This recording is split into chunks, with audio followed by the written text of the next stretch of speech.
Well, hello. I am attorney Michael Elon, and I am an attorney licensed in California and Texas. Most of you know me as a personal injury attorney, and most of you know me on YouTube because of my Cop Watch videos and my civil rights stuff that I do, where I engage in government accountability operations. But the last couple of nights, I've been focusing on the underpinnings of why we're in this predicament that we're in today. And it starts with education, and obviously the control of the education system in this country has led to a lot of the downfall of intelligence and common sense. And so we're going to get into some of that a little bit. But right now, while we let the room fill up a little, what this show is going to be about is about Elon Musk and Twitter, and how the administrative industrial complex, aka CNN, MSN, PMSNBC, UCLA, UCSD, all the academic institutions. Let's think of some more. UCI, University of Nevada, anything you can think of. They're packed with radical Marxist leftists as their professors, and primarily as their professors.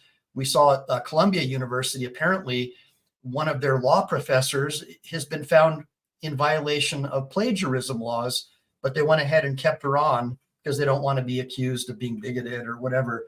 But you see this race to the bottom. You see it happening in California. They're changing the bar exam, making it easier, and doing away with it in pursuit of the pilot portfolio bar exam, because, of course, anything the administrative state disagrees with is racist, bigoted, and homophobic. And that's the three words that you'll hear whenever they're fighting against something that they don't like. And basically, their crew of individuals, the academics, don't like it when you say things they disagree with. And there's been a mad dash to turn any type of free speech that you want to hear or you want to talk about, critical of the government, critical of transhumanism, for example, any of that. They want to declare that as hate speech and make it a criminal offense for you to be able to exercise your right of speech. And so in the United States, it started basically under the Obama administration. And then after that, there was a mad dash to declare all of our founding fathers as racist, bigots, and homophobes, right? And then you saw, all of their friends, that the large corporations in the World Economic Forum fund, right? Because they all have the same signs, they're all being funded by the same billionaires. They get the academics who are on their team to come along and protest and tear down all the statues of our founding fathers. And that's part of the movement. But the next step now is to destroy the Constitution and the Bill of Rights, since it's racist, bigot, and homophobic. I just hope you guys understand where we're headed, what the administrative state is doing. So it started with, trying to say that anything you say is hate speech, but that didn't work so well. So now what they're doing is attacking our founding fathers, the Bill of Rights, and the fundamentals of what made America what it is. But yet they'll hide behind the First Amendment and the Bill of Rights when convenient to them. And so this is part of what's happening in our country before your very eyes. Now, for the time being, until they get the majorities, flood the southern border with illegal alien peasants and put them on welfare so they vote for your party for life, right? They're already registering them to vote illegally. We know that's happening, and we'll show some videos about that. But for the interim, we do have a First Amendment. And so I'm going to explain to my audience what the First Amendment is. The First Amendment was deemed the most important amendment to our founding fathers because they were critical of the king. They were critical of the British. They were critical of the Europeans. They didn't like them. They didn't like the way they silenced anyone they disagreed with and declared it a crime to disagree with the state, which is precisely what Gavin Newsom is doing right now in California, which we'll get into in just 1 minute, in the public school systems, brainwashing all the children into believing that if it doesn't come from CNN or one of his propaganda networks, it's not really news, it's misinformation. And I'm going to prove that to you in just a minute. But right now, and we know they're all funded by the same people, World Economic Forum, George Soros. This is what they want. This is their blueprint. Larry Fink at BlackRock. This is their blueprint for America. This is not the America that our founding fathers wanted. It's their blueprint. But the First Amendment is the most important amendment. And it doesn't just guarantee freedom of religion. It guarantees freedom of expression, assembly, and the right to petition. And one of the ways you petition is by complaining, using press, using journalism to complain about things your government's doing that is wrong. But now what's going on is quasi-governmental agencies, basically like Instagram and Facebook, with the revolving door employment schemes where they have FBI and CIA employees going back and forth, formulating policy at a systems level against we the people. What's going on right now is they have this so-called fact checker algorithm. And what they do is anything that goes against their political party or what they disagree with, they'll say it's fake. They'll claim that you're engaging in misinformation, and they'll use that as a tool to throttle your social media accounts and prevent your message from getting to more people. In other words, they're censoring your speech. And I would say the government is so involved because of the revolving door employment scheme that they're state actors, or at the very least, they're instrumentalities of the government, and they should be sued under Section 230 of the Communications Decency Act, as well as Title 42, Section 1983 et sec. And there are people who have tried to do it, but many say there is a lot of leftist justices who just let them get away with it because it's pushing forward their agenda. I don't know if that's true. As a lawyer, I can't make statements like that would accuse a judge of being an activist, even though I've been told by many judges when I've gone to seminars where there's a lot of wealthy attorneys that they are activists. They admit that they're activists, that they will do anything they can to rule against, for example, the Second Amendment. I've heard that with my own ears, but I won't say anything opining about it because I don't want to get in trouble, because I might exercise the wrong kind of free speech. Remember, as a lawyer, your so-called license, it does restrict certain things that you can say as an officer of the court. So I count on Team MPE to get the message out. But basically, the First Amendment forbids Congress from promoting one religion over another or restricting an individual's religious practices. It guarantees freedom of expression by prohibiting Congress from restricting the rights of press or speech. It also guarantees the rights of citizens to assemble peaceably. So one of the things that I want to point out, and it is true, that private agencies, private companies don't have to respect the First Amendment. They don't, unless it's social media, because Section 230 of the Communications Decency Act, prevents you from being able to sue a social media company for defamation if somebody else does something against you. But when they start doing stuff and taking their own action and not acting in good faith, they're in violation of Section 230. So when they restrict your speech without a good reason, they're not supposed to do that. They're supposed to act as a neutral platform. And when they go outside their neutrality, they have to justify. They have to show a good faith reason why they deleted this. And otherwise, they could unfairly compete with you. You could build a really popular channel, right, and get it monetized, get a lot of traffic, and then they could just throttle your account and take all the advertising money for themselves. And there are many lawsuits out there right now accusing them of doing just that. So I just want you guys, hopefully you understand in the sidebar. And by the way, everybody, thank you, Brett Ray, for the super chat. I really do appreciate that. I do need a coffee. I need several. Thanks, Just Willie. Thank you, guys. Thank you, everybody, for showing up. Ghost, James Forbes.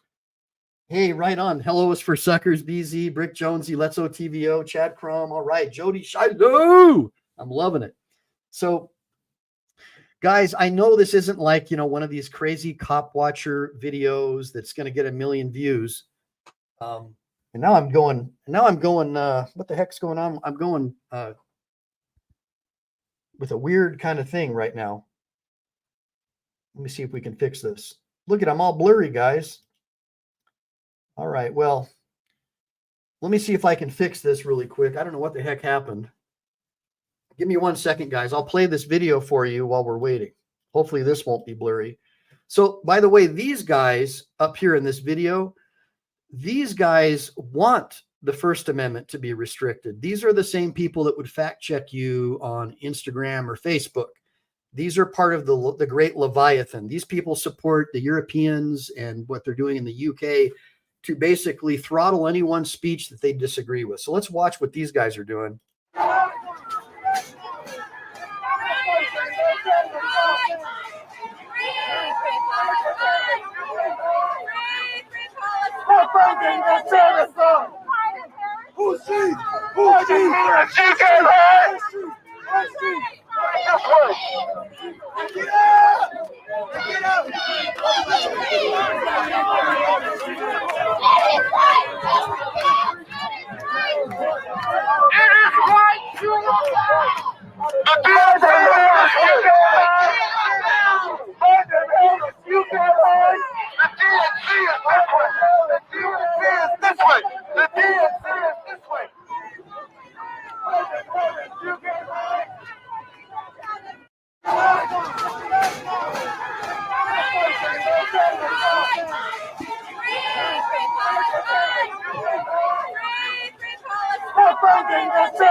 All right, well, that bought me a little bit of time to get my screen fixed up. So you get the idea. So there's this big movement right now. It's really interesting. You see basically 1920 Germany happening all over again, right in front of you. You have the anti-Jewish, they call themselves anti-Zionists, refusing to allow Jewish professors onto their campuses. Same exact stuff happened in Nazi Germany. You have in California, and you have the NEA on a national level promoting this new faith-based religion called critical race theory, which is basically no different than the Nuremberg laws that were passed, the racial purity laws that were passed by the Germans. But instead of being pro-white, it's anti-white. But it's the same concept that if you were in a German schoolroom and you were Jewish, all the school kids were told that you're an oppressor and that they're all victims. And that's how they were taught in Germany in the 20s, up until they finally started carting these people off into concentration camps. So step number one for the statist or the administrative state is to dehumanize anyone that they disagree with. And so this is an example on a massive scale of dehumanizing people. And it's about freeing this make-believe country of Palestine that didn't exist actually until, I guess, right around the time, I guess, the Jews went back to Israel. It was always Israel or Judea. It was the homeland of the Jews for thousands of years. And they were kicked out by the Romans because the Romans didn't like it that they fought against the Romans, despite the fact that the Romans installed an Edomite king, Herod, not a true Jew, who rebuilt the temple in his own basically image.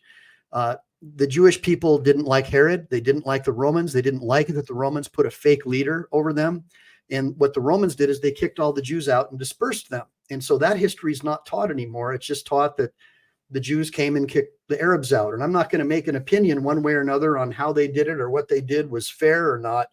But what I am going to tell you is that the side that is hating these people doesn't teach you the whole history. They teach you a selected version of history. And why is that important? Well, what's important about it is that if you have European style speech laws, the other side will never have an opportunity to say what they need to say because they'll be told it's hate speech. Because these guys right here don't like it if you say what you need to say.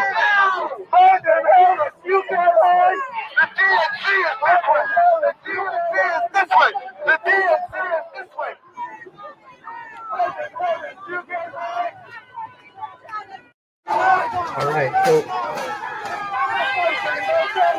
So it looks like these guys are at the Democratic National Convention. Remember that they're having, I guess, some kind of a convention. And so for years, when Trump was president, you heard Nancy Pelosi and all of her administrative state friends say that we don't need walls.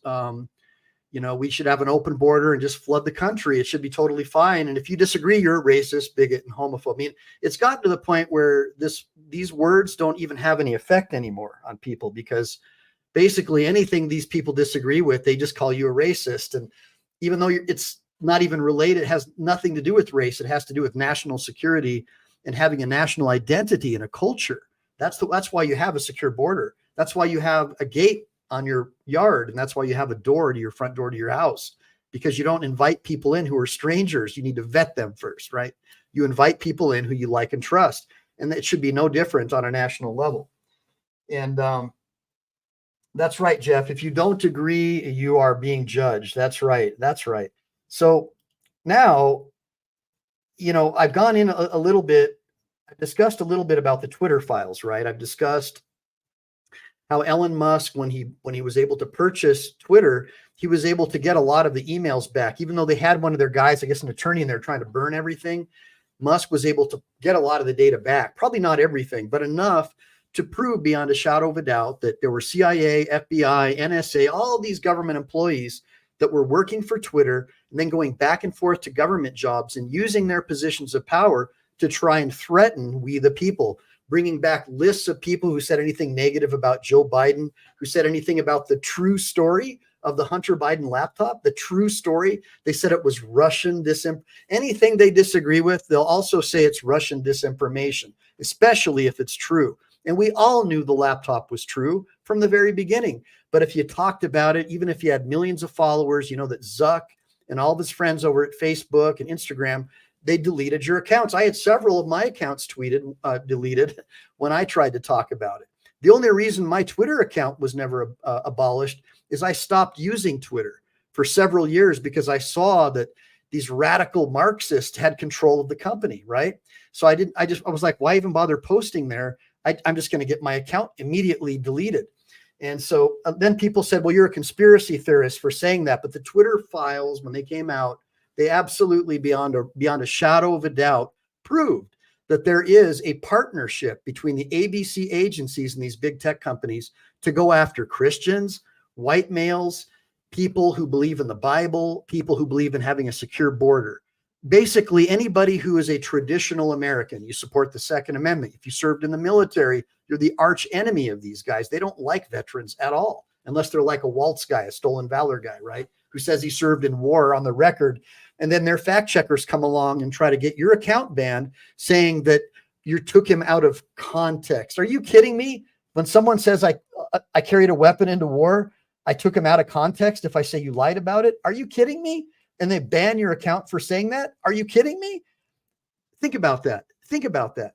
So what we know is that lists come from the governmental agencies, and they have a list of people. If they don't like you, or if you've said something about the government or one of their politicians that they don't like, they'll find a way to ban you, or they'll shadow ban you, or they'll throttle your account to where you can't, like, for example, you won't, like notify your followers when you have a new post, things like that, to prevent you from growing your channel. Very, very disgusting what they're doing. And it's unfair business practices. And unfortunately, until we have a more favorable court system, we're going to keep losing these Section 230 cases. So that's why I tell you guys, don't necessarily vote for someone based on their personality. Vote for them based upon the judges they're going to put in power, and damn the torpedoes, because if Camel Toe gets her judges in, you are going to have exactly what's going on in Europe right now. It's going to be hell on earth. People who thought that they could say stuff and have free speech are going to find themselves being thrown in prison. Now, here's an example of what the Europeans want for Elon Musk and for you and me. Our message was clear. We have the rules which have to be complied with, and otherwise there will be sanctions.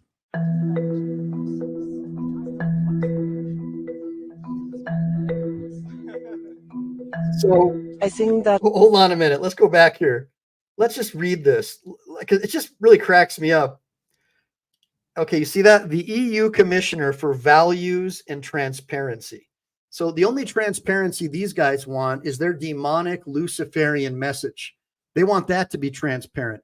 But if you say, hey, I don't think that biological males can be women, if you say something like that, that's automatically considered hate speech. And you could go to prison for that based on their standards, their so-called values and transparency. So you have no right to disagree with their science.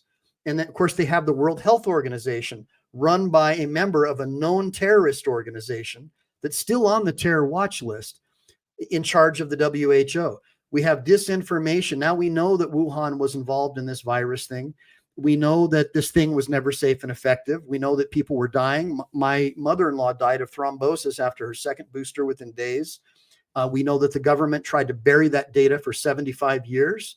Luckily, we had guys like Tom Fitton who were able to do public records requests and force them to release that information. Otherwise, you guys wouldn't even know about it.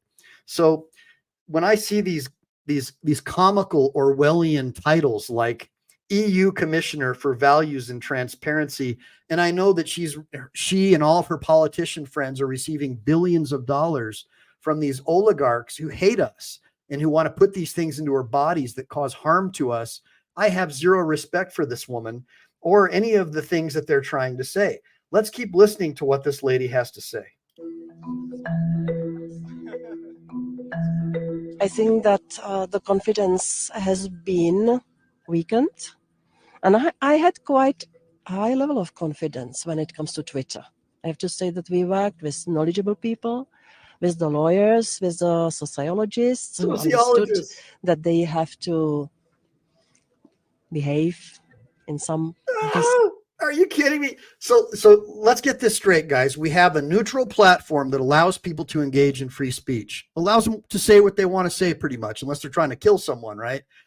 And then we have this European Commissioner for Transparency and Values coming along and say, they are not complying. They are not keeping their mouth shut. They are saying things critical to our immigration policy where we're flooding all of these murderers and people from sub-Saharan Africa into your country, every day, just flooding your country, and they're just destroying your cities, burning down your churches, and having their way with your women. You're not allowed to talk about that. And if you do, you're going to jail. And if Elon Musk keeps allowing people to expose what these politicians have done to their own people, to expose what people like her have done to her own people, well, then we're going to have to go ahead and ban Twitter. Way not to cause really big harm to the society. Yeah, because it's going to cause really big harm to society if the people have a right to know how they're being screwed and how their government is destroying their culture and their way of life. That has to be stopped. Don't you guys agree? We have to, right? I always felt that this notion of responsibility was there. So this is what I don't feel from Elon Musk personally. So, our message was clear. We have the rules which have to be complied with, and otherwise there will be sanctions. Yeah, there will be sanctions. Yeah. And so just so you can see the type of people we're dealing with, okay, these are the radical Marxist communists, globalists, right? They believe in the same exact philosophy as Karl Marx, except they want to be the proletariat. So it's always easy to be a communist when you're the government. Because remember, under the Soviet Union, all the government officials had nice cars. They got to go on nice vacations. They had nice homes. Why? Well, because the party has to look good. Don't all you peasants agree? Since you're a communist, you have to support your politicians because they're your representatives. So they have to live well. And they were able to brainwash their population because there was no dissent. There was no dissenting opinion. They controlled 100% the narrative. Just like this guy here in Brazil, a self-declared communist who many say rigged an election to get into power. And his population, the vast majority of Brazil hates this guy. And he threatened to arrest. Look at this guy. He looks like a demon, doesn't he? I mean, this is an example of the kind of people who want to destroy you and your way of life in America. The First Amendment is the biggest enemy to the globalists. They do not like it that people will be able to expose what they're doing to your bodies, to your food, to your farms, to your children in the public schools. They don't want you to be able to talk about it. That's the problem. They don't want you to be able to talk about their wide open border of military-age males flooding into the country every single day, getting free everything, never having to work again. They never will work, but they'll vote for the party that made sure they got free everything. Don't you agree that's what's really happening? However, if you talk about it, Chad Crum, James Forbes, Justin Knighton, Clan Login, Roger Lane, thanks again for the super chat. If you talk about it, these guys want to throttle you and they want to destroy you. And that's why I always tell you guys, make sure to like and subscribe, make sure to save my stuff, like save it, because you never know when the thought police are going to take down this channel too. And they will at some point. Why? Because I'm exposing the inner workings, the underpinnings of social media's friends. These are all Zuck and Larry Page's buddies. These are all their friends. These are all their billionaire friends. These are all the people they probably hung out with. I don't know if they went to Epstein Island, but if they did, these are the types of people that they would be hanging out with. Roger that? Are you understanding so far? They're friends with all the people that hung out at Epstein Island, even if they didn't go, they're buddies. And so they have a very similar philosophy. Age of consent, we don't need that. Parents shouldn't know if we're trying to groom their kids. That's hateful. That's hate speech if you tell the parents. And that's exactly what they're doing in California right now. They're allowed to keep secrets from parents and sexualize your kids, kindergarten all the way up, based upon a new law called the Safety Act that was written by Gavin Newsom. As a lawyer, that is my opinion of that bill. You can take a look at it if you don't believe me. Now, Alan Hubb says, I would like to hear some of your some stories about whistleblowers. Yes. Okay. So yes, and we will talk about that, but you have to understand something. I have confidentiality agreements on a lot of these cases that involve high-level government officials. And if you want to talk about police whistleblower cases, I have authority to talk about that. Those cases typically are public. Now, let's get into a little bit more. So you see this guy. So this dude is Brazil's, give me 1 second, guys. His name is Alexandre Moraes. And he is, okay, this guy is the communist Supreme Court justice. So I got that wrong. The president is also a communist, and this is his justice. So take a look at him. This is a Supreme Court justice, a communist, and they have control over Brazil, and communist China is helping this guy hold on to power. One of our enemies, basically. Now, Musk was just threatened. Let me see if I got this up. By the European Union also. And so just really quick, this case with this guy that looks like a demon with his satanic looking Halloween outfit on, these guys shut down Twitter in Brazil because they do not like it that he was allowing opposition. They don't like it that Elon Musk was allowing the political opposition to post things that were against that regime, that government. So that's what always happens when you have communism. Once they get into power, they have to silence everybody because there's no way they'll ever hold on to power when the truth comes out that you can't get rich off of other people's money. You can't take your neighbor's money and expect equality. Somebody has to work. And what ends up happening is under our original Mayflower Compact, when the original Pilgrims came over, they tried communism, where everybody was like in a commune, right? And they all ended up like dying and they had to get rid of it because nobody wanted to work. Why would you work if you knew that your neighbor that worked harder than you would do the work, right? Like it's like unions. Why, everybody votes to give themselves a raise, but the guys who work hard are always pissed because they're getting the same amount as the lazy fuckers who don't do anything, right? Who just sit around with their hands out. That's the problem with communism. Is it encourages laziness and slothfulness because it's natural for humans not to want to work. It takes a strong father and leadership to really motivate people to go out and hustle. That's just a fact of life. So let's get into what happened in the EU. This is wild. So hopefully you guys can see this letter. I'm going to try to blow it up for you a little bit. This is blowing my mind, guys. I mean, this is just like insane. I don't think you can see it, but I'm going to read it to you. It says, I'm writing you in the context of recent events in the United Kingdom. And this is from the European Commission from Thierry Breton. I think it was that German-sounding woman earlier. She is saying, in relation to the planned broadcast of your platform X of a live conversation between a U.S. presidential candidate and yourself, which will be accessible to users in the EU.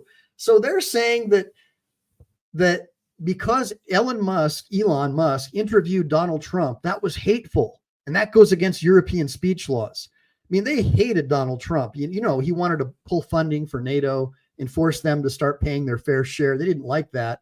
And they're totally in bed with Soros and Bill Gates and the World Economic Forum, Obama, Newsom. They're all part of a globalist cabal where they want to have a one world government. They've stated it on more than one occasion, and they're all pushing for the same kind of laws. And the biggest most fundamental problem that they're facing right now is speech. They cannot allow people to disagree because they're trying to create a false impression of a consensus, just like they did with science in this last lockdown. Anybody who disagreed with Pfizer or Moderna or Fauci was automatically declared a conspiracy theorist, even though they were doctors and scientists with 10 or 20 years who had published papers talking about you should be able to use oxychloroquine, ivermectin. You don't need to inject yourself with mRNA. It's also got other stuff in it like graphene. We don't need that.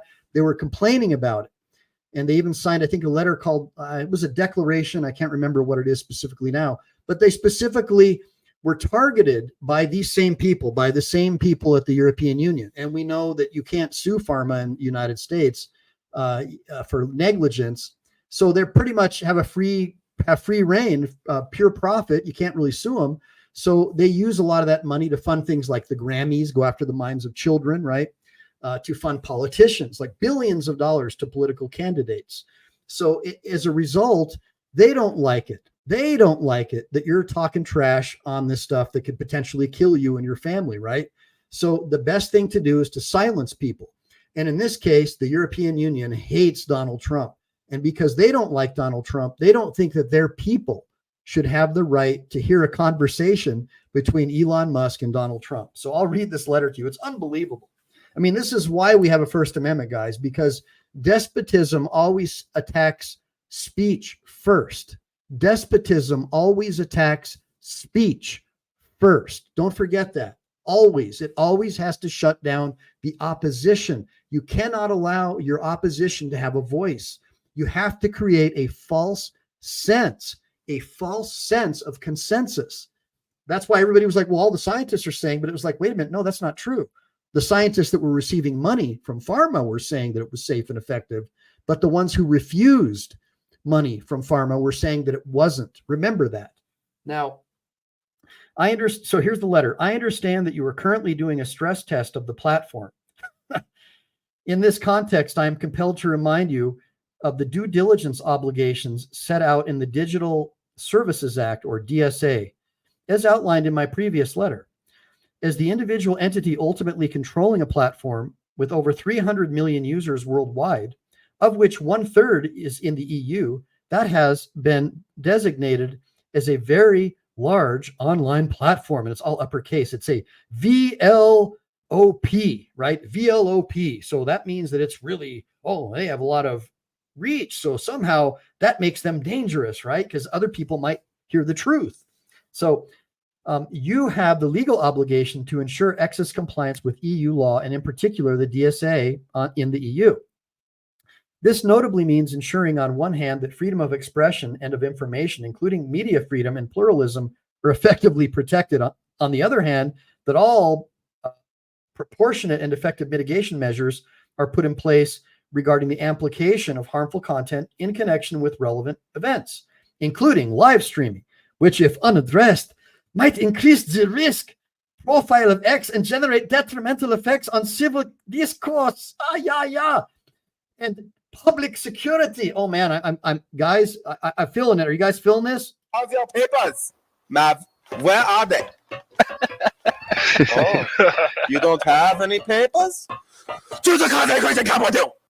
Where is your compliance with the European regulations, mein Herr? Wo ist das? Well, let's read on. So basically, she's saying it'll generate detrimental effects of civic discourse and public security. And this is because this is important against the background of recent examples of public unrest brought about by the amplification of content that promotes hatred, disorder, incitement to violence, and certain instances of disinformation. So let me just share something with you guys. So what she's talking about is a false, complete bullshit made up out of thin air lie by the BBC, that the reason why the British public were rioting when those 3 girls were killed and 10 others were stabbed by a second generation Rwandan immigrant, right? So he was a UK citizen, but he was from immigrants. They don't assimilate. That's the problem that the UK people are complaining about, is that these people come from sub-Saharan Africa, other countries, they refuse to assimilate.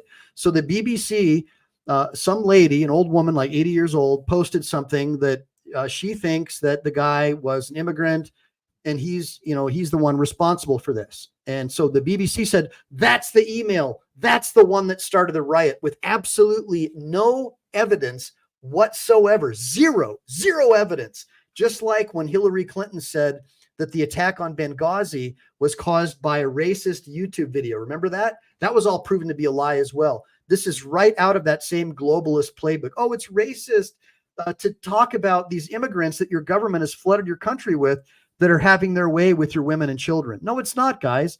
It's called being interested in your national security and wanting people that your government has invited into your country to assimilate and respect your culture. Why should you have to respect theirs? You're doing them a favor by letting them into your country. Would you do that if someone came into your house? Would you allow them to behave the same way that they're behaving in Europe? Of course not. It's ridiculous.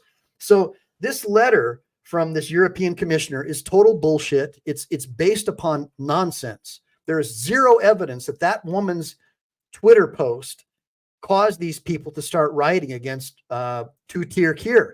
That's not why they were rioting. They were rioting because there were 1,400 other attacks against their women and children emanating from that immigrant center that their government forcibly built in the middle of a working town community. They literally put this, they're all military-aged males. These are military-aged males, young men going out and having their way with the women. And I don't know if it's all of them, but it was enough to get the public pissed.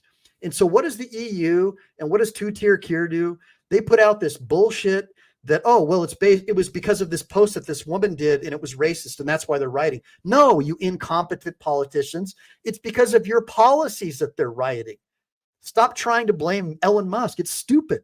Give me a bunch of ones if you believe that these people are complete fools to think that people don't have the right to get upset when you're inviting foreigners into your land and they're refusing to assimilate, and instead they're having their way with your women.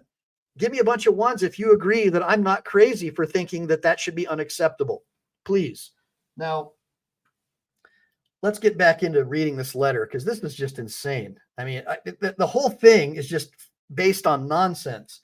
And for anybody to believe anything that these people say, I can't even understand it, how this would be possible. But she's saying that this promotes hatred, disorder, incitement, and violence in certain instances of disinformation. Yeah, and we already know what disinformation is. Disinformation to the administrative state is anything they disagree with. They'll take a true story and they'll hire one of their propagandists to say something about it that it doesn't even say, then declare what they say that it doesn't say is false, and then have you banned. And that's what they do. All a fact check label is just leftist propaganda. That's all it is. So the bottom line is, she's saying that this notably means ensuring on the one hand that freedom of expression, yeah, is all good, yeah.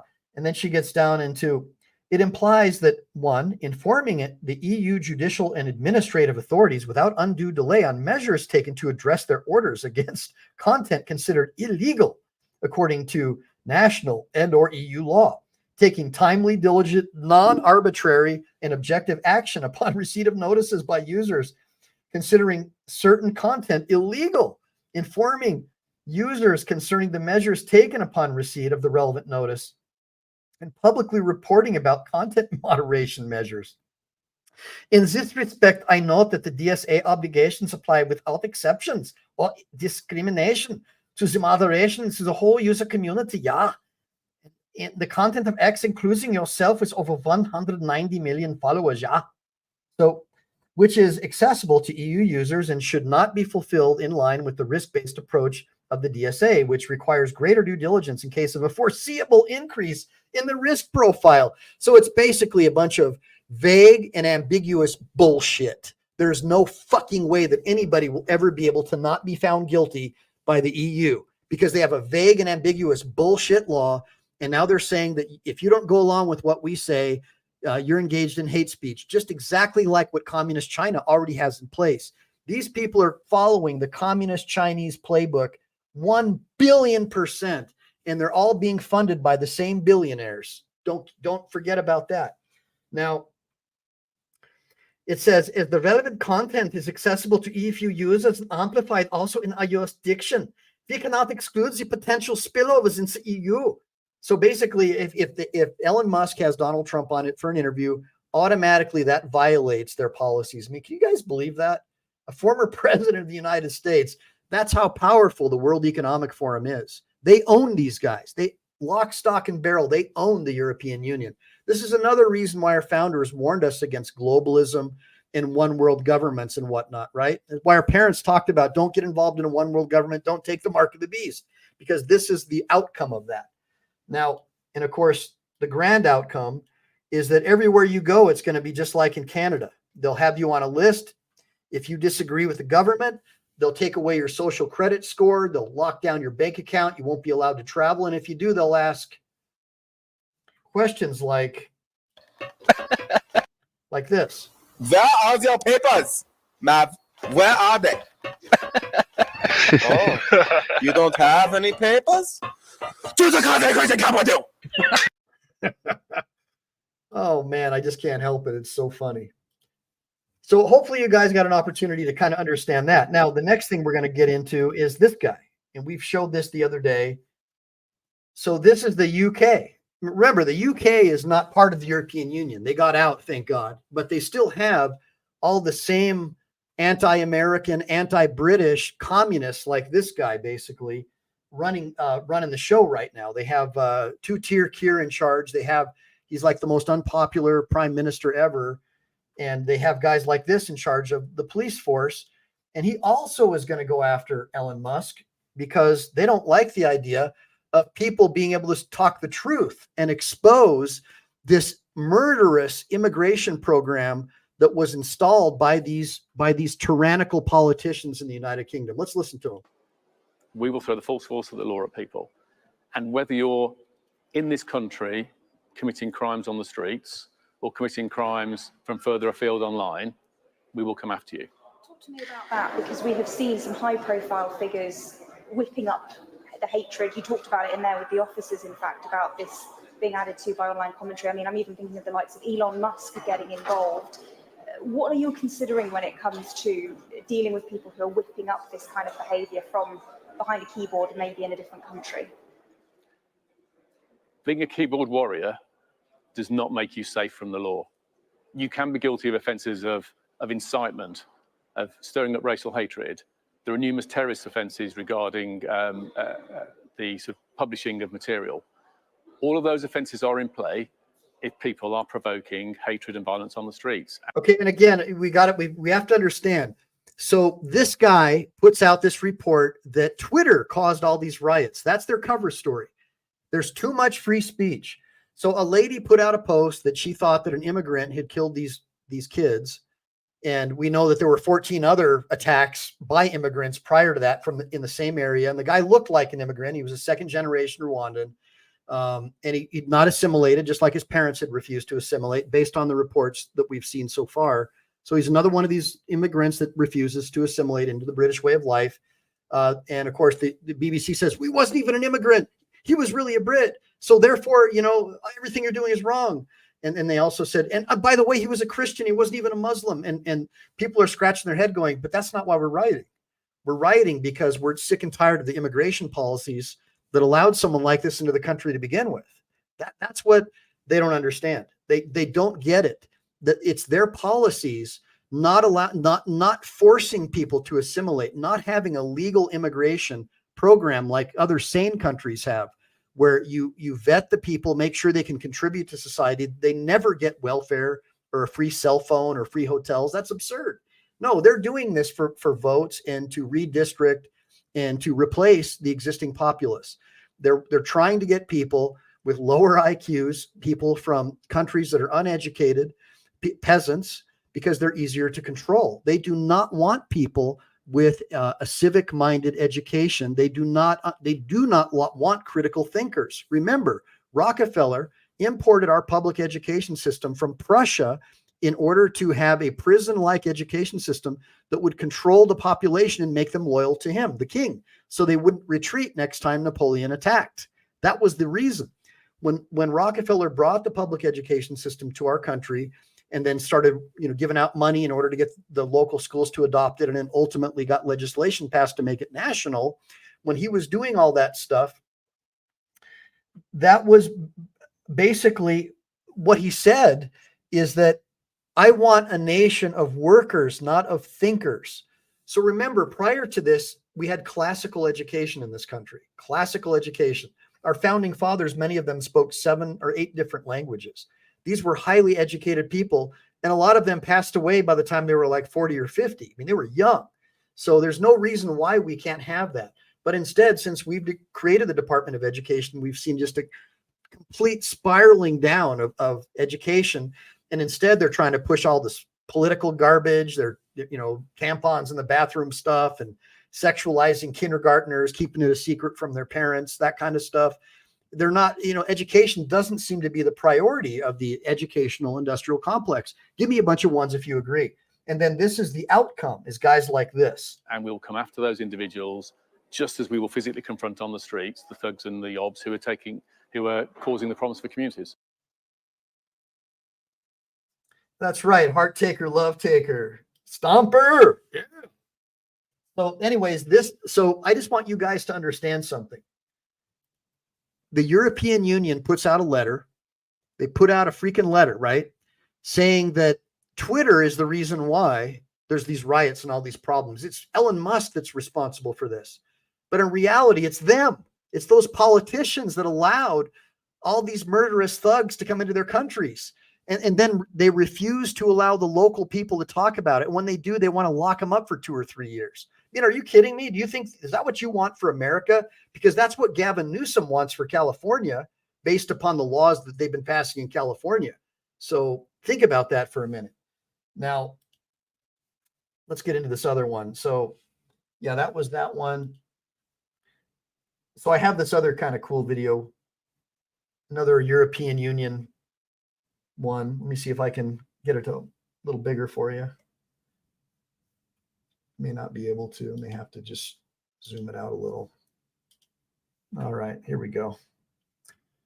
This will be a pretty good one. Just give me 1 second, guys.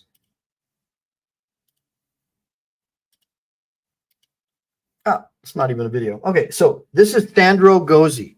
He's saying that if Musk doesn't comply with our laws, the union will close X in Europe. So that's it. In other words, so here's the problem, okay? These billionaires, they had control over Washington Post, CNN, PMS, NBC. They had control over everything. So they were controlling the narrative. And then when X came out, when Twitter was purchased by Musk, and then he released all those secret documents that the US government, including these European governments, were colluding with all these big tech people to silence you and restrict your accounts if you went against their political systems, their communism or fascism, whatever they're pushing, that they were all working hand in hand to silence you. They didn't need to have a law like this, right? Because they were just doing it behind the doors.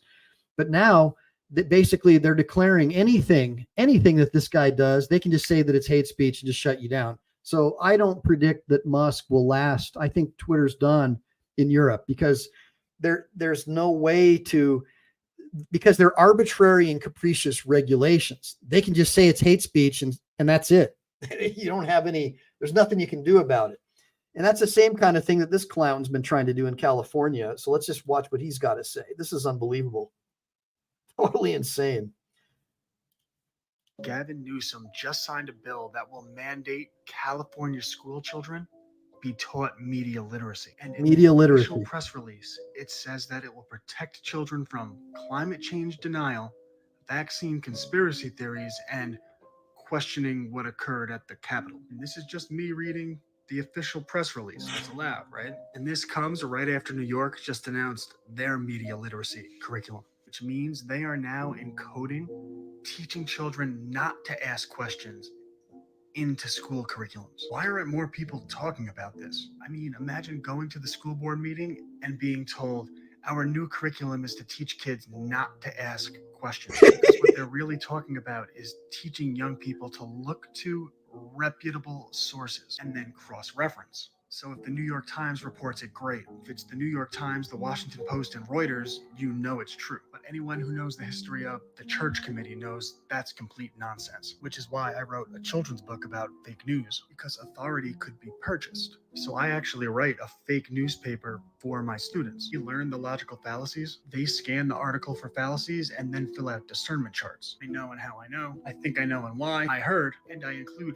fake sources that I make, and they have to evaluate those sources for themselves. And that's what real media literacy should look like. Check out my private homeschool community and my based books on free speech, Second Amendment, and more. Man, I really love that guy. That's so that's my buddy Brett Pike, and he just has the coolest videos ever. So that's pretty much it, guys. I mean, that's pretty much what I have to say about what's going on in the European Union. So they always use pretextual reasons to try and violate someone's rights. Another example would be when Hitler wanted to invade Poland, he had to come up with a pretext. So he dressed up a bunch of prisoners, I guess, in Polish uniforms, and had some troops go in and shoot up a Polish radio station and or shoot up a German radio station, and then took the prisoners who with the Polish uniforms all over the place to make it look like Poland attacked Germany. And that's what ultimately led to his invasion of Poland. So this is just an old playbook. And in this case, as a lawyer, it really bothers me that you have guys like Two-Tier Kier and the European Union. They'll just say, oh, well, it was Twitter that caused these riots because they talked about immigrants and that's hate speech, right? But there's no evidence that that's what caused the riots, all right? What caused the riots was the politicians flooding their countries with people who are hostile to their cultures and who refuse to assimilate and who try to have their way with their women. That's what caused the riots. That's what these politicians don't seem to understand. They're trying to use a pretext to blame it on Twitter because they want to control that information. They do not want you to know that that immigrant center in the middle of your community had over 1,400 attacks emanate from it over the last few years against little girls and mothers. They don't want you to know about that. They want to silence you. And that's what really makes me curious. Like, why are they trying to silence people? If somebody's doing something wrong in your community, wouldn't you want to know about it? I mean, give me a bunch of ones if you'd want to know if somebody was trying to have their way with your women in your community, you know, and I don't get it. So, and so that's right, BZ, a pretextual stop like Wren versus USA, but this is not a pretextual stop. This is just a pretextual reason to ban something that these politicians don't like. Remember, these one worlders, these globalists, these are the same types of people that would hang out at Epstein Island. They're no different than like the Communist Party, the proletariat under the Soviet Union. These are the ruling elite. A lot of them are Luciferians. Honestly, they are. A lot of them are. They like devil worshipers, and they do not believe in natural law or natural rights. And so that is where we draw the line as Americans, guys. John Locke is the reason why we have a Bill of Rights. He is our founding fathers were so influenced by him and others, but mainly John Locke, that we have a First, Second, Third, Fourth, Fifth, Sixth Amendment, right? And more. Those ideas were universal ideas that started with the Magna Carta and then moved their way down through a lot of books, you know, and a lot of different treaties that the people entered into with the kings to try to keep them honest. But ultimately, it always turned out the same way. The powers that be, the king or his nobles, would always find a way to violate the rights of the people. So our founding fathers took all those treaties and those documents and those ideas about natural law, that your rights came from God, because the king, remember, said that all of his rights, his divine power came from God, and he was God's representative on earth. And so the people said, well, that's bullshit. We're all God's representatives on earth, and we all have the same rights that come from the same creator. And although you're in a position of leadership and power, when you go against those rights, we have the right to rebel against you. And that's what our Declaration of Independence is about. So I'm just trying to educate you people who went to public school, because you probably have no clue, because it would be racist and bigoted to teach the history of our country, right? So the bottom line is these people in the European Union, they disagree with natural law, that your rights come from an all-powerful creator. And the World Economic Forum, this airy guy, has said that there are no human rights. There is no God. It's just a fantasy. It's a made-up story. We should all be willing to own nothing and be happy and be chipped and go along with basically whatever Bill Gates says and whatever the World Health Organization says, whatever Google says. And I think that critical thinkers don't like that. And so we know that they're targeting our children right now. The public school system is going to be their main mechanism to brainwash and get the control over the minds of your children. And so that's why I encourage everybody to develop parallel systems, even if your kids are in a public school, to take the time to educate them as to the truth and the history, and to teach them to question the narratives being taught in schools, even at the risk of a low grade. Because the bottom line is, guys, those academic degrees are proving more and more worthless as time goes on. At my law firm, I go out of my way to try and hire military veterans and people who are go-getters, because I can teach someone how to be a better reader. I can teach someone how to be a better writer. I can teach someone how to be a great lawyer, how to be a great communicator, but I can't teach discipline and I can't teach creative thinking. And if you don't start thinking creatively at a young age, you'll end up being like one of those sub-Saharans or one of those people that are coming from one of those countries where they're just brainwashed, that women are basically dogs. They got to wear hefty bags. You're the man, you're in charge. And, whatever your religion says goes. And that's what a lot of these guys think. And then they go up to Europe and you see that's exactly what they're doing up there. They're doing exactly that. It's just mindless refusal to integrate into the local populace, burning down churches, having your way with the local women. And quite frankly, people are sick of it. And I'm sick of hearing stories that it's because of Twitter that people are upset about this. No. It's the politicians. It's you guys that are trying to silence people like me and Twitter. It's your fault because you allowed this to happen to your own countries. A couple of 100 years ago, people like you would have been tarred and feathered and run out of town. But because you control the schools and you control all of the information, you've been able to stay in power. Elon Musk and Twitter represents the biggest threat to your globalist agenda than anything else on this planet right now.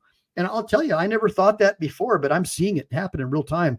I just figured that Musk was one of them, but I don't see that happening. I see that there's been a line drawn in the sand. And it makes sense because Musk is a Canadian and he saw what communism did to Canada. And he doesn't want it to happen here. That's why he's pulling out of California. He doesn't want to have anything to do with that kind of a lifestyle where the government gets to decide what truth is. They get to decide what misinformation is, and that your kids are going to be taught that from a young age. So just like the old Soviet Union, where everybody worshiped Marx and Stalin, even though, Stalin was a mass murderer, right? Because they never were allowed to hear the alternative side of the coin. And that's what's happening in real time, guys. So now let me see here. Brick Jonesy says that we need to question and postulate at times of peaceful conversation, exercising silence when beneficial. I agree with that, brother. I like Brick. I think he's got a lot of good things to say. And that's true. Justin Knighton says kids learn faster in new environments. Well, I encourage you guys who do have kids to homeschool and to teach your kids how to be critical thinkers at the very minimum. And those of you who don't have kids who are old enough, I encourage you to have as many kids as possible and to form parallel systems with other homeschoolers and other people who love their country, who love America, and to get away from the Leviathanic system that Larry Fink is trying to force on you. Remember, Larry Fink said we need to force behaviors. And of course, the behaviors that he wants to force is like satanic symbols on children's clothes at Target, tuck away panties for guys who want to dress like women, and put them in the children's section. He wants to force those types of behaviors on families. And quite frankly, most families don't accept that as normal, and they don't have to accept it. And so for those of you who don't, I encourage you to develop your own parallel systems. Stop buying Starbucks, stop shopping at Target. If you make things, offer them for sale. If you have a dairy farm, offer your milk for sale. If I'm a lawyer, if you need legal assistance, even if I can't help you in your state, I'll find another patriotic lawyer who can help you. remember, my time is stretched pretty thin.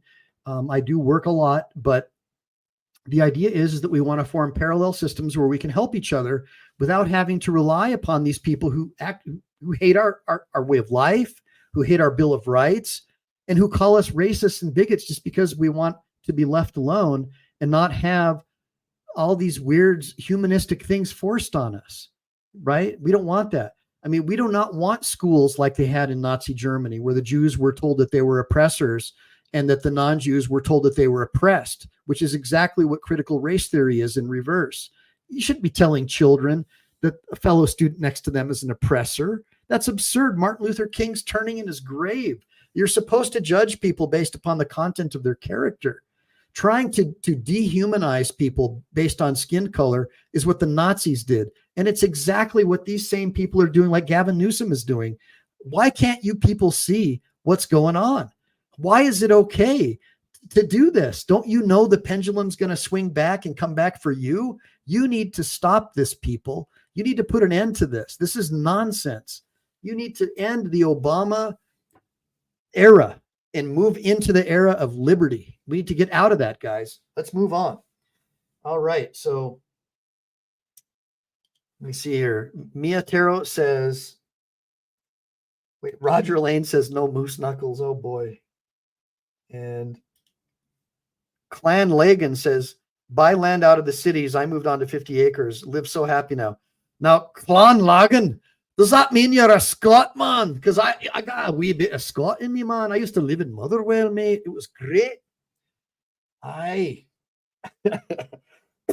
One thing I got to tell you, when I was there, the population was maybe like 10% Pakistani, and they were nonviolent. They didn't wear like all the religious garbage. They wore normal clothes, and they assimilated, but they all had pizza parlors. So, I mean, it's no joke, man. It's like every single pizza place was Pakistani. They called it Paki Pizza. I think that's like a derogatory term, but hey, Paki Pizza, man. But you go there, and the number one dish was curry pizza, and it was so good, guys. So I got to tell you, it's changed a lot. The new generation of Pakistanis and Northern Africans or Sub-Saharan Africans, they're coming up. They're hardcore like religious zealots, and they're military age males, and they have zero desire to assimilate. In fact, many of them want Sharia law, and Sharia law basically is a system of law that treats women like dogs, and anybody who doesn't agree with it basically gets executed. In a nutshell, that's what Sharia law is. So, and of course, you have to pay a takia, a tax, if you want to. Even though you're a local, right? Like you were thousands of years. Now you're conquered. You got to pay a tax or they can kill you. So that's what Sharia law is. And that is what a lot of people are trying to push in the United Kingdom. That's why they're so upset. Now, I've got some other stuff from Brett. We're going to play this one too. I don't know if this is a different one.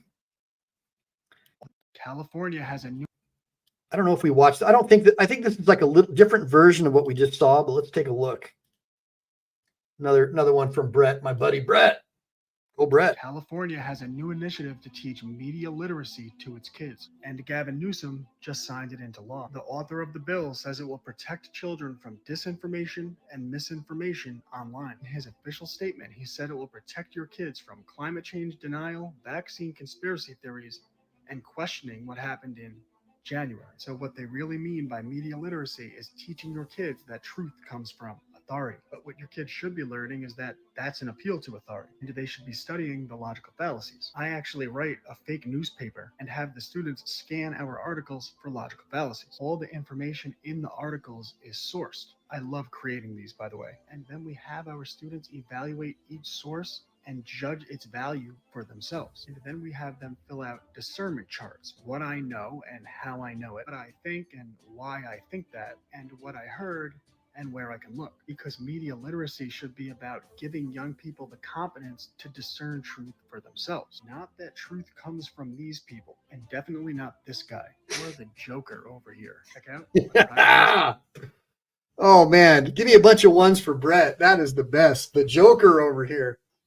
Yeah, so that's the problem, guys, is we have a one-size-fits-all solution being offered by the administrative state. And unfortunately, it includes abolishing the First and Second Amendment. That's the number one thing that they do not want.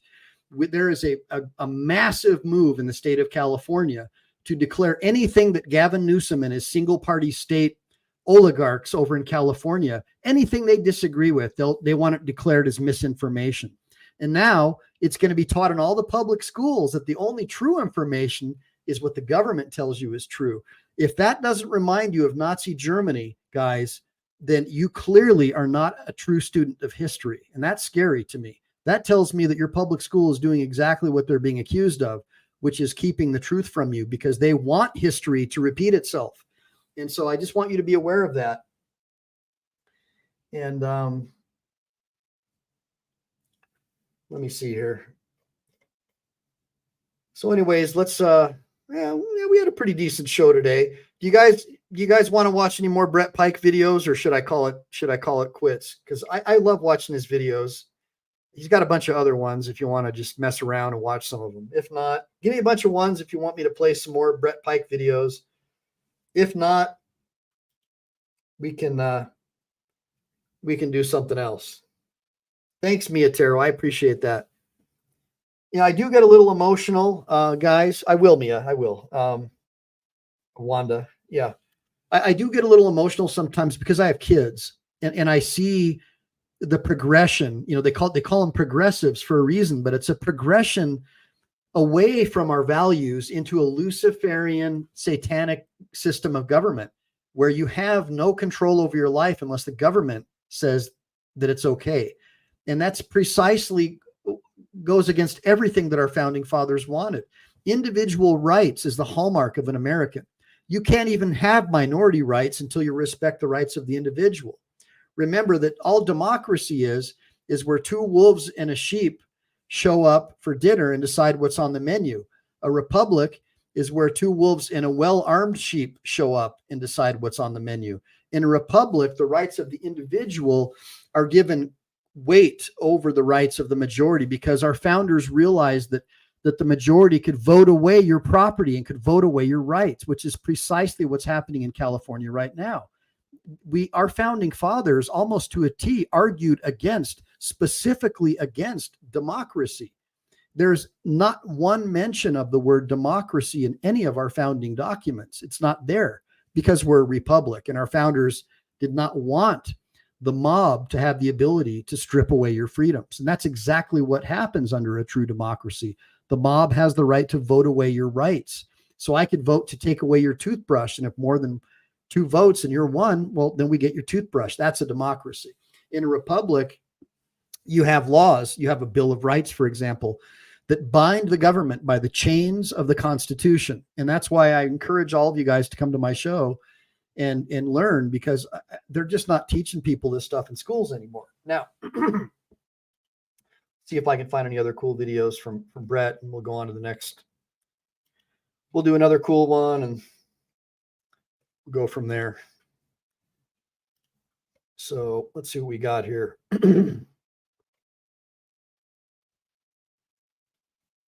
Oh, well, this is a good one. This is exactly what we were talking about. This is another good one.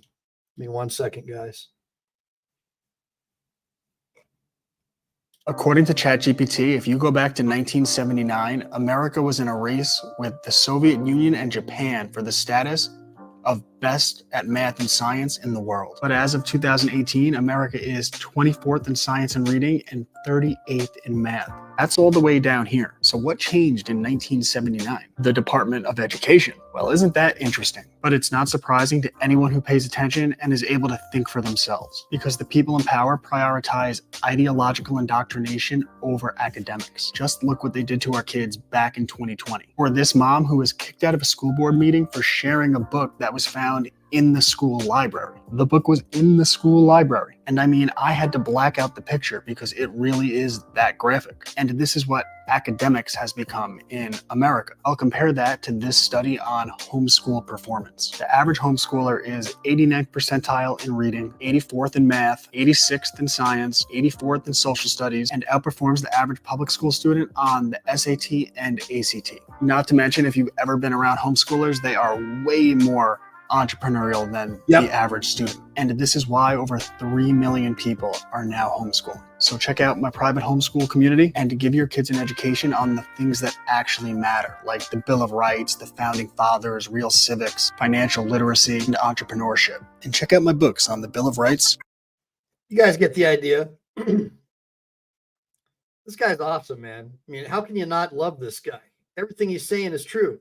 Now check this one out. When they threw parents out of, you remember during the pandemic when schools asked parents to stop monitoring online classes, or when they threw parents out of school board meetings for protesting mask mandates, or when this dad was thrown out of a school board meeting for reading a book that was in the school library because it was too inappropriate, even though they let 10-year-olds read it in school. Well, people have not forgotten, which is why there's 1.1 million more homeschoolers today than there were at the start of COVID. And the numbers get even crazier the more you break it down, because that means there's more than 20,000 new homeschoolers a month and over 700 a day. There are even calls for the Department of Education to be abolished. But we don't have to wait for that to happen because getting started with homeschooling has never been easier. If you go to hslda.org, they have a map with the regulations and paperwork you need for all 50 states. Then set up record keeping. I could help with that. Then you could pick a curriculum with the things you want your kids to learn. You know, crazy ideas like the Bill of Rights, the Founding Fathers, the American Revolution, the Constitution and real civics, critical thinking and logic, financial literacy, entrepreneurship, and to teach your kids the things that will actually add value to their life. What a crazy concept. So check out my private homeschool community as well as our... I just cannot help but love this guy. Let's see what else we can find that's good. Oh, here's a good one. In the early 1900s, John D. Rockefeller and Andrew Carnegie wanted to take over the medical industry. So how did they do it? They would partner with the American Medical Association and funded something called the Flexner Report. They said this was to modernize medicine and back it with science. But all it really did was lay the groundwork for pills to dominate medicine. And who would profit from that? Well, they would bring the Flexner Report in front of state licensing boards. And guess who those boards put in charge of accreditation status for medical schools? The American Medical Association. And within 25 years, half of the medical schools in America had closed, because schools that taught natural medicine were shut down. And this is how philanthropy was used to conquer an industry from a systems level. It's a modus operatus. It has a fingerprint, because these tax-exempt foundations used philanthropy to rewrite our history doing the same thing. It wasn't the AMA, it was the AHA. And the entire process is laid out in this 1982 interview. Let me know if you want me to make a video on that. But it basically goes like this. Use philanthropy to take over an authoritative body. Use that authoritative body to change how future professionals in that field are educated, and to change what goes in the textbooks. And this is why teaching young people systems thinking is so important. Check out my books on healthy eating. Are you guys kind of getting me a little bit better now? Or hopefully you guys are understanding who Mike Elon. $50,000 a year. I am all about the America that our founding fathers wanted for your kids. This 15-year-old boy was making over $50,000 a year selling candy out of his school bathroom. At the height of his empire, he had 11 employees across 3 schools. He would take orders each morning via Snapchat and fulfill them at lunchtime, at least until his school shut him down. They should have encouraged and celebrated his creativity, but instead they discouraged him and made an example of him in front of the other students, because conformity and only working on the things you're told to work on are 2 of the primary lessons in public schools. And as the founder of a homeschool company, it made me think about the primary difference between public school and homeschool students. The other day, I was teaching a class with a 14-year-old homeschool student that wrote this book, a 6-year-old boy that had just made money selling bath bombs, with a lesson plan that I had created. Creativity plus labor equals value. Another little girl that had started a cupcake business, a 13-year-old boy that's writing a comic book. And that was in just one class. This is the norm, because in homeschool, creativity and following your own path is encouraged, which is why the primary difference between homeschool students and public school students is mindset. And the beautiful thing is that every one of us can give that to our children. Check out my curriculum on entrepreneurship, financial literacy for elementary school, and my books on healthy eating. It is so freaking awesome, man. I mean, I can't get enough of this. Check this. This is a great one too. Gaining leverage over the company. Earlier this year, Disney invoked the King Charles Clause to prevent Ron DeSantis from gaining leverage over the company. But I'm not sure if people fully understand how deep the corruption goes. The story goes back to the 1960s when Walt Disney reached out to Bill Donovan, the founding father of the CIA, to help establish Disney World. Donovan would create fake IDs for Disney agents and run a disinformation campaign to prevent people from knowing which land Disney wanted to buy, which allowed Disney to secure 40 square miles of land for under $200 an acre. But in order to gain full control, they had to find a way to limit the voting power of private residents. So in order to do that, they brought in this guy, Paul Helliwell, who came up with the idea of establishing two phantom cities. They would establish the city of Bay Lake, which according to the 2020 census had a population of 29 people, as well as Lake Buena Vista, which only has 24 people, because Disney only allows a small number of hand-selected people friendly to the company to live there. And that small group of people is who votes in the elected officials in charge of the Reedy Creek Improvement District, which is the county in which Disney resides. And those elected officials cede all control of the county to Disney. And that allows Disney to control the district's tax money and get around environmental regulations. And this is why I'm building an alternative. Okay, so guys, at least admit that you're learning stuff today that you never knew. Because that's, if I can offer anything, my gift to you guys, because look, I'm not getting rich off a YouTube channel, okay? I'm an activist. I love my country. And when I see people being wronged, like how Chile de Castro was wronged, it really gets me angry. And I want to do something about it because I am an activist. I was a Marine. I was willing to die for my country. I still am. I love America. And when I see these globalist scumbags like Newsom and these other guys, what's going on over in Europe, trying to shut down speech, trying to silence you, trying to call you names, and engage in ad hominem attacks because you're pointing out true facts to someone, it just makes my blood boil.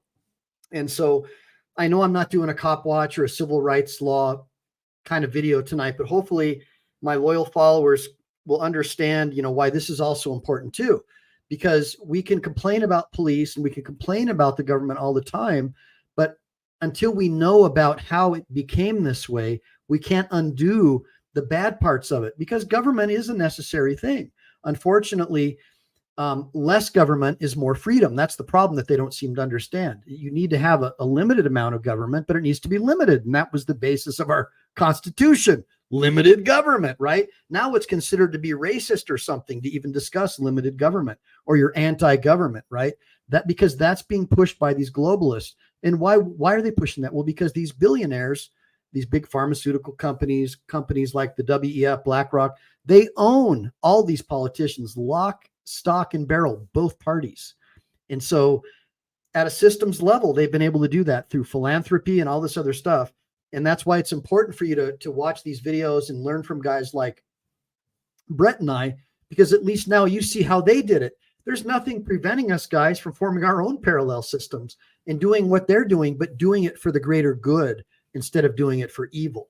Now let's watch this other video by Brett Pike. Really interesting one about the CIA. Really interesting. Let's see if I got the sound going. Here we go. Everyone talks about the CIA bribing media, but they miss that the CIA was caught doing the same thing with authors and publishers. And what most people don't know is that only 5 publishing companies control the majority of books published. Yeah, it's not just media, it's books too. You have Penguin Random House and Macmillan, both controlled out of Germany. And according to Wikipedia, they have questionable origins. You have the Hachette Book Group, which is controlled out of France, HarperCollins, controlled by Rupert Murdoch and Fox, and Simon Schuster, which belongs to Paramount Global, who is highly leveraged by Vanguard and BlackRock. And these are the gatekeepers, because I don't know if they would have published my book on the First Amendment or the right to bear arms, on how the banks and corporations that they work with corrupt systems, or the history of fake news. And that's why I started my own publishing house. We employ Americans, we're made in America, and we believe in America. Amen. And we have been monumentally successful going directly to you. But I found the next gatekeeper. Some of the big stores have told me they only work with the big 5. So screw it. I want Cubs to Bears in every mom and pop shop in America. Ammo stores, health food stores, coin stores, corner shops. So tag a store that you would like to see carry Cubs to Bears. And if you have a store,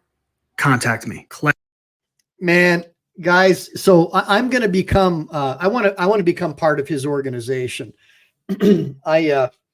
if we could just save a couple of children from the deep state and the administrative state, we will have done our job. And what an amazing guy. I'll play a couple more videos and we'll call it an end for the night. Oh, we get to watch Fink. But most people, the enemy of the American people, in my opinion, right here, the enemy, public enemy number one of parents, right here. This is the reason for the Bud Light. This is the reason for the, what's the other one that he's doing now? We got the Bud Light thing and the Target store thing. And he wants to force us to go along with what he wants. everyone talks about BlackRock's $10 trillion in assets, but most people couldn't tell you where their power comes from. And the reason for that is they aren't taught history from a systems level. So let's use Teddy Roosevelt as an example. Everyone knows he was the trust buster, but what people don't realize is that Northern Securities wasn't a railroad company. It was a holding company that JP Morgan used to buy the stocks of other railroad companies. That gave him control over the corporate boards. They appointed CEOs, and those CEOs served his interest. And that's how he accumulated power from a systems level. Well, people give BlackRock their 401k. BlackRock then uses that money to buy stock in major companies. Then they use that stock through a proxy vote to assign their people to the corporate boards of these companies, meaning they get to vote for you. The board appoints a CEO who is responsible to the stockholders and the corporate board, who then demands ESG policies. And if the CEO doesn't play ball, he loses his job and his bonus. And that's why when we study history, we do it from a systems level. Check out my private homeschool community. Yeah, man. Oh, heck, we'll do one more. We'll do one more. What the heck? You have to look at, if you really want to understand the corruption of the Federal Reserve Act, you have to look at the propaganda that preceded it. It all started with the financial panic of 1907, when John D. Rockefeller used the media to call it the Roosevelt Panic of 1907. His newspapers blamed the financial collapse on Roosevelt's trust busting. And in reality, the crash was caused by unregulated Wall Street speculation, specifically the United Copper Company. There would be bank runs, and JP Morgan would be hailed a hero after he bailed out the banks. Remember, it was Morgan's Northern Securities that Roosevelt broke up only a few years earlier. Only a few years later, Congressman Charles Lindbergh would claim that JP Morgan basically had a monopoly over Wall Street, and the Congressional Pujo Committee would prove that he was right. What did the media do? They told the public that a central banking system was needed to curb the power of these bankers, and through the Federal Reserve Act, gave a monopoly to the very people named by the Pujo Committee. And in his autobiography, Teddy Roosevelt talks about the newsmen who were purchased by and served the interest of those in power, and how they are some of the worst people amongst us. But we could educate our kids on the history of fake news, on how information is controlled, rights fundamental to being an American, how the banking system was corrupted, and so much more. Classic alert.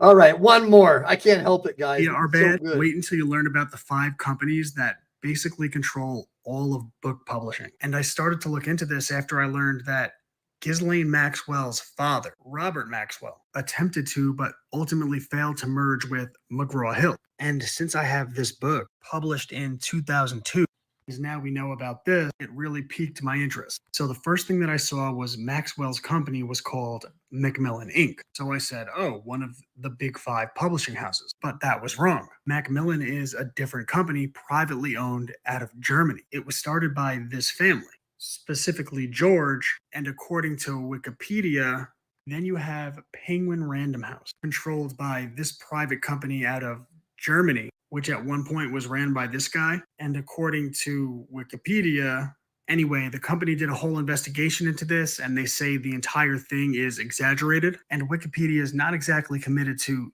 the truth. But everyone always talks about Operation Paperclip. And I'm like, who's publishing your books? Speaking of which, the next company is the Hachette Book Group, and they're controlled by France. So 3 of the 5 companies are privately owned out of Germany and France. And we all see how the Olympics are going. Our 2 American companies are Simon & Schuster and HarperCollins. The latter is controlled by News Corp, so Rupert Murdoch, the owner of Fox News, and the former Simon Schuster is controlled by Paramount Global, so Viacom, so the same companies that control media. And of course, if you look deeper, they're actually owned by Vanguard and BlackRock. So France, Germany, Rupert Murdoch, and BlackRock control the majority of books printed in America. But the answer, as always, the way we beat these mega corporations is to support good companies. Companies I'm like telling you guys. Castelia House. And okay, this one's out of Europe, but I just really like that they have a moral alternative to Marvel because parents need good options and they publish authors that I like. And then of course there's Classical Learner Publishing, which I run, and we publish my books on how information is controlled, our rights, healthy eating, how money and science can corrupt systems, and much more, as well as historical audiobooks as part of the Restoring History project. And I started my own publishing company because I didn't want to be reliant on Amazon. Because we have to build our own systems, we can't just complain. But Amazon is a great place for new authors to get started. Authors like my 14-year-old student, K.F. Barrett, who just self-published her 3rd book. And Wow. this is the type of thing that every one of us should absolutely support. Yep. When your kids read her book and they see what their peer was capable of, it will inspire them to do similar things. In fact, so many of her classmates who read her book asked about the publishing process that she's now putting together a course for us to teach them how to become published authors. And this is how we win. So check out Castelia House, Classical Learner Publishing, Royalty and Rough Waters, and my private homeschool community if you want your kid educated in a culture of independence, freedom, and winning. Classical. Yeah, that's right. So, hey, Press with Rancor, good to see you, buddy. I'm glad you popped in. I don't know if you're still here, but man, you know, I wish you the best, brother. And everybody knows that Press with Rancor had some issues with his case and he lost and he's going up on appeal. And I just hope he can stay out of jail and win that thing. I saw the video. I don't think that he did anything wrong. I don't think he violated any laws. I don't care about stepping forward, stepping backward. I just don't see it. He was engaged in a First Amendment protected activity. He wasn't causing any harm to anybody. He should not be. He should not have been convicted. Yeah. So yeah, we're gonna go ahead and close it down, guys. Hopefully, you guys enjoyed it. I mean, I probably won't do another one of these for a while. I can tell that it's not like the most popular, but it's important for you guys to know, so you can understand more about the police state, administrative state, death state, how we got there. And then to give you the gumption, to give you the inspiration to start forming your own parallel systems. I mean, look, guys, we have all these people in the sidebar here that we could be doing business with. I mean, we don't need Target. We don't need to be shopping at these stores where they're supporting things that destroy families, right? We don't need billionaires forcing their behaviors on our families. We don't need that. And we can form parallel systems and escape the Logan's Run system that the World Economic Forum and all these anti-American communists and fascists are trying to force upon our country. And hey, let's OTVO. Good seeing you. Thanks for coming in. And then Jody Shiloh, I'm going to go as well. Mia Taro, we need to shop freely. That's right. Wanda Mise, thank you for coming. Gloria Ad, thank you. Press with Rancor. Hope everything's going good. Complying Cyborg. Good seeing you, man. Awesome. Complying Cyborg. And Kinetic Customs. We still, Kinetic Customs. I plan on doing a show about the state ref laws in California, maybe tomorrow night with the guy that has the top ranking video on that. I think he's a Marine. And I've been in communication with him, and we want to talk more about the state ref laws, about how California is basically taking people from out of state who come into the state and giving them these crazy tickets and forcing them to demodify their cars, even though they're not California residents. Crazy stuff. Crazy stuff. Anyways, with that being said, make sure to like and subscribe. Make sure to save, because we never know when the thought police are going to take down this channel. Semper Fi, do or die.